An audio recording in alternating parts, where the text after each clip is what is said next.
महाभारत में दुर्योधन किसका अवतार था? युद्ध के लिए श्री कृष्ण से क्या मदद मिली? महाभारत युद्ध के पीछे की सबसे बड़ी वजह दुर्योधन को माना जाता है।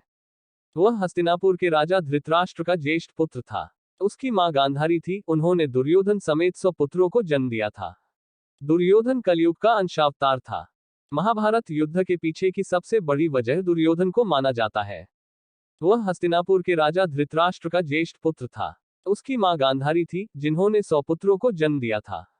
दुर्योधन कलयुग का अंशावतार था। कलयुग का तात्पर्य वर्तमान युग से है, जिसमें धर्म व सत्य अच्छाई का लोप होता रहता है और बुराइयां बढ़ती जाती हैं, इसलिए दुर्योधन दुष्ट प्रवृत्ति का था। वहीं उसके 99 भाई पुलस्त्य वंश के राक्षसों का अंश थे, इसलिए सभी अधर्मी थे। दुर्योधन के चचेरे भाई, उन्हें पांडव कहा गया, उसे बिल्कुल भी बर्दाश्त नहीं होते थे। पांडव राजा धृतराष्ट्र के छोटे भाई पांडु की संतान थे।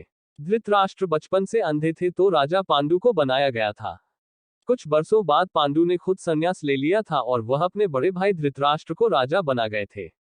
पांडु की 2 पत्नियां थीं, एक कुंती और दूसरी माद्री। ये दोनों पत्नियां भी राजपाट त्याग कर पति पांडु के साथ वन में रहीं।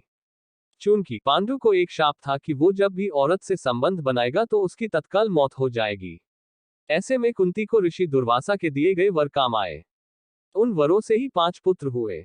उनके नाम थे युधिष्ठिर, भीम, अर्जुन, नकुल और सहदेव। सभी देवताओं के अंशावतार थे। दुर्योधन चाहता था कि हस्तिनापुर पर वही राज करे और पांडव कहीं जा मरे, इसलिए दुर्योधन, उसके मामा शकुनी और अन्य कौरवों ने पांडवों को मारने, भगाने या प्रताड़ित करने के अनेक यत्न किए। मगर पांडव सही राह पर थे और उन पर सदैव भगवान श्री कृष्ण की कृपा रही, इसलिए उन्हें न कोई युद्ध में हरा सकता था और न मार सकता था। जब कौरव पांडवों का युद्ध हुआ तो दुर्योधन श्री कृष्ण के पास भी मदद मांगने पहुंचा था। उसे श्री कृष्ण से उनकी पूरी सेना मिल गई, वहीं स्वयं श्री कृष्ण पांडव पक्ष में रहे।